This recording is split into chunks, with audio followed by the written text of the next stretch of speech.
Hi folks, it's Cheryl-Ann Webster here from the Canadian International Institute of Art Therapy. I want to follow on this live from Michelle's live last week, if you noticed it.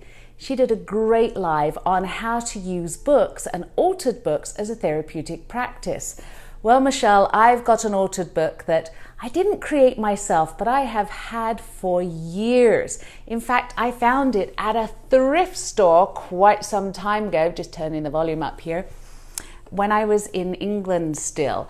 And interestingly enough, I was picking up books, wasn't sure what I was going to use them for, but I really love those leather-bound books, and the older the better, and in England that's a little easier to find than in Canada. And I picked up this book, and boy, it was so light, it just felt really strange.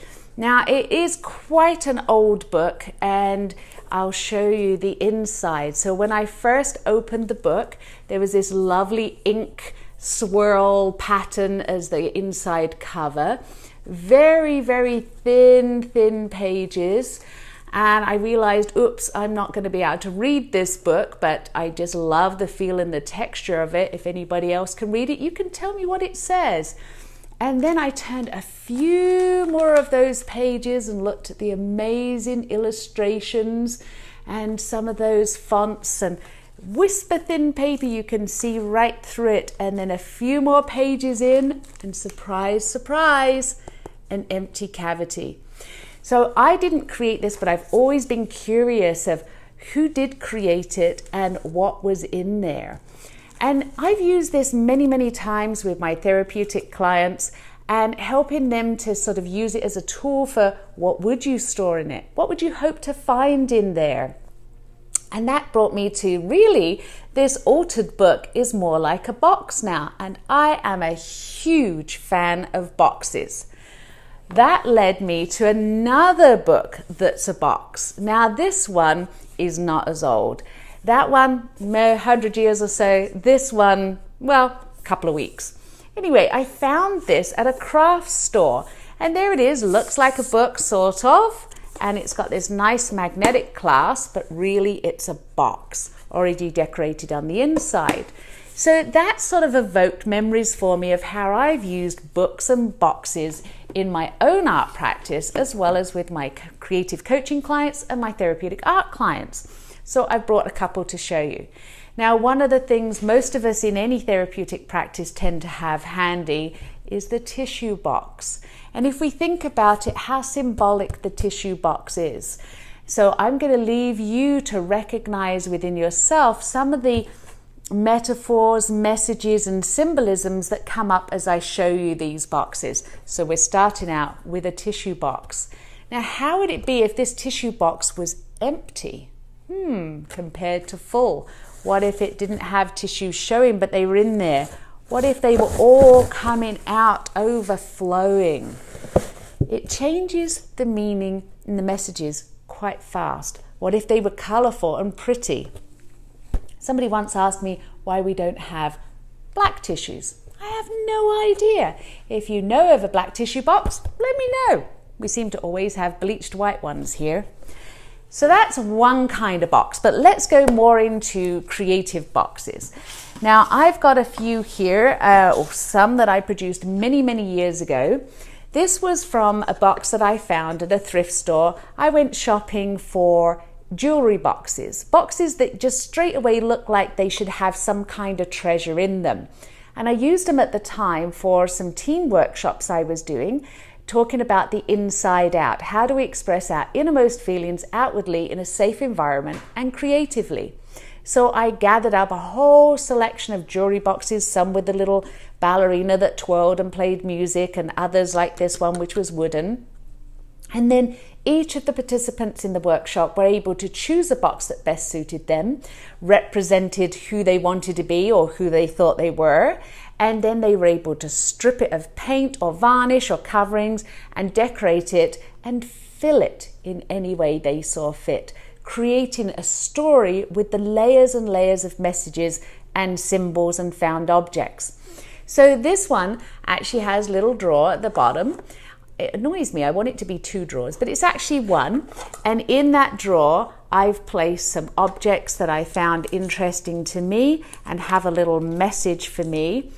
a rock straight from the beach, all polished and shiny. Some little sparkles, sparkle crystal balls. And then this photograph that's always intrigued me. Can you see that well enough? If anybody knows who this is, I'd love to know. But this gentleman has got a little child just on the palm of his hands balancing.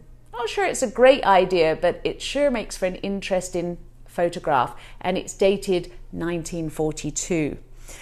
Now, that's not much that I did as far as decoration. The outside, I just rubbed it down with some paint and some sparkles, added these neat little rocks on the outside and wired them in. But this box was really about self-reflection.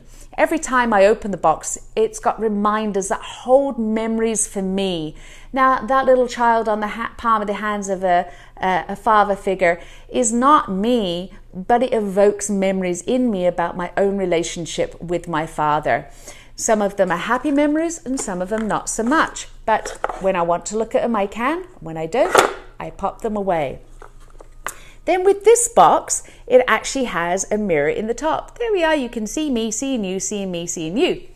So I really like the idea. I've used a lot of mirrors in my own artwork and with my clients as a way to bring us really into the artwork, seeing ourselves as we create it, seeing ourselves afterwards as we're responding to it and understanding what it means to us. And then I've always been intrigued by the way we compartmentalize our lives, sometimes in a healthy way, sometimes not, but I'm not always working in the same realms when I'm working as a therapist versus when I'm with my life partner or I'm a puppy mum. And so each one of these little compartments, instead of holding jewelry now, I lined and then it holds a little object of interest for me. Here's a padlock that interestingly isn't attached to anything. Some shells and some different bits and pieces. So this one I could take apart and reuse and redo, and it's quite interesting for me to open it up, see what's in there and move things around that represent my emotions at the time. And recently somebody gave me another wonderful wooden box with some little brass inlays. Haven't done much with it yet, but it's got already lined place segments and I've got a little card that's meaningful to me in there. And so every now and again, I place something in there, allow myself to forget about it, and it's a new surprise when I see it again. One last wooden box before I move on to some cardboard ones. This one was given to me many, many years ago, and I've used it for all kinds of things. And most recently, because I've moved to where the ocean is, I've got a collection of shells in there. So none of them are attached. I can take them out, I can repurpose, I can reuse. Even the dust on the top apparently isn't attached. Oh well. Other times I like to use boxes as an art media where things are attached, where perhaps they're considered a little more permanent, although this one's falling apart as I'm picking it up, so I guess it's still changeable. Now with this box, it was just a little cardboard box that I had laying around. I think it was for a purse or something like that. And although it has a lid, it has an opening in the lid. And to me, it represented a lot about my life because as a public speaker, I've shared a lot about my own personal journey from the stage. So there wasn't really anything about me that was concealed. You already knew a lot about me the minute you meet me, or you find my videos on the websites or something like that. So this idea of a viewing window without covering it up really represented that whole public self of mine. And the stories that I share publicly come in straight there. You don't have to go looking for them. Around here, I've used some of my own photography just to collage on there, and I wanted to use the actual photograph rather than a print of them because I love that shininess, and they were simple to attach and they fit quite well. But of course, even when you're a public figure, there's a lot that's your private self.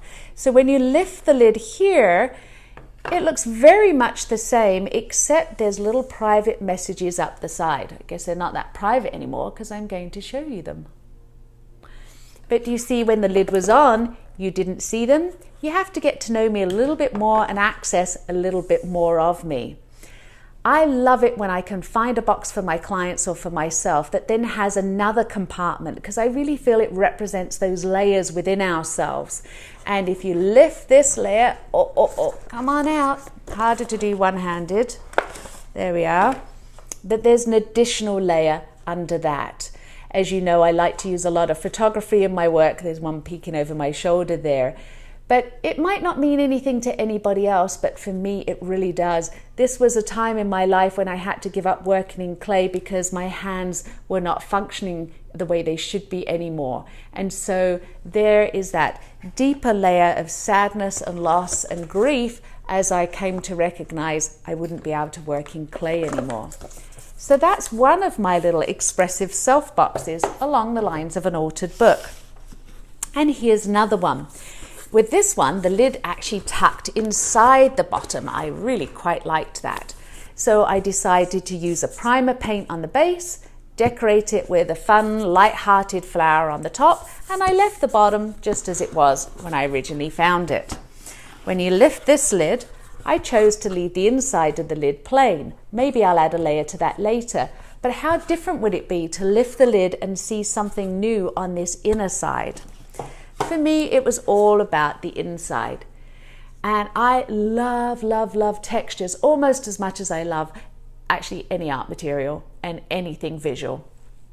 But I really wanted to bring some of the threads of my life together and weave them together in an understanding that could help me to see where my life has come from and where it's going, and that I have control over it. So there's even some knitting needles there with me weaving some of those threads together. It was really interesting to me that somebody once said that yarn is just yarn, but when you take control and manage it, that yarn becomes something else. But at the end of the day, you already had the materials, you just had to apply the action. I really like that idea, that we already have the answers within us. We already have the resources within us. It's when we take control of them and when we shape them in a way that we want, can we make something from it. But no material has been added to this. Wished I could remember who told me that, but I love that. So this is me weaving those loose threads of my life together, creating this rich texture of different sounds. Can you hear it? And feelings, and even a slight difference in temperature as you touch those different fabrics. In addition to that, I was gifted a crystal ball. Can you see me upside down in there? And I thought, who, when they're looking at their journey of life, their past, their present, the weaving together of all those threads, wouldn't want a crystal ball to see the future? Unfortunately, the only thing it showed me is myself upside down. I hope that's not my future. And once again, in this box, there's a hidden compartment. So if your box doesn't have one, maybe you can create one. And this time, I chose to put in a piece of artwork that only has meaning for me. So keeping a little bit of myself to myself. When you're looking at a box for yourself or to work with others, of course, the shoe box is readily available. You can get boxes of all shapes and sizes, from little tiny weeny jewelry boxes right up.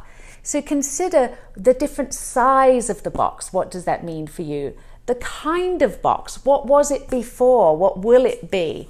How much of that box you want to keep? I don't think I'd want to get rid of these beautiful feathers, so I might decorate all the way around it and leave those feathers, because clearly they're meaningful for me, or I wouldn't have held on to this box. Inside this box is another shoe box. I just like the layers and layers, like the little dolls that you have one inside another. So I might keep those stacked together, or I might just use one or the other. Last but not least, this lovely little box was just given to me by Michelle. Absolutely love it. It feels like a treasure box. And again, it's got those nice compartments in there. And then she left another little box in there. And just look at this tiny weeny box. And then there's a sticker on there that says journey. How different is this box when you see it without the word? And then you see the word, oh, the word came off. So when you see it without the word and when you see it with the word, how does it change if I put that word on the inside? there on that little velvety pad in there, ready and waiting for something, a little treasure. Boxes can really be a place to hold memories, to hold treasures, to put aside emotions that we're not ready to deal with and stories we're not ready to deal with, working with somebody, bringing those emotions up, putting them in here, putting the lid on and putting them on the shelf until you have the time and the people around you to really bring them down and open them back up again. But it also is a place to create a mini diorama, a little environment, a safe space where that little safe space for you is right in there with things in there that are meaningful to you, symbols on the outside, words on the outside, words on the inside that are all meaningful to you. You can use acrylic materials, paint materials, found objects, clay materials. You can build up from the boxes, you can tear them down, you can cut holes in them. I don't think there's an end or a limit to what you can do with a box. For me, boxes on themselves are treasures. They're a way to contain things, to preserve, to show, to exhibit, to really hold what is precious for me. And I hope that you will take some time to explore what boxes mean for you. Maybe it's a Kleenex box and it's a time to grab a Kleenex because your tears from laughter or from expression emotions are coming down your cheek. Maybe it's a time to create what treasures, what jewelry, what reflection do you want it to be. Maybe it's a time to have a self box, recognizing the journey you've been on and the journey you're going on, or simply a place for your wonderful art supplies so you can continue to express yourself creatively. All the best from me. Show me what you've created, leave your comments, and don't forget to subscribe to our YouTube channel, ciat.arttherapy. You can find us on any social media platform with simply searching CIAT Art Therapy. So that's CIIAT.org for our website, Art Therapy, along with CIAT for all other social media. Looking forward to staying in touch. Hope you have a creative weekend. All the best to you. Take care. Bye.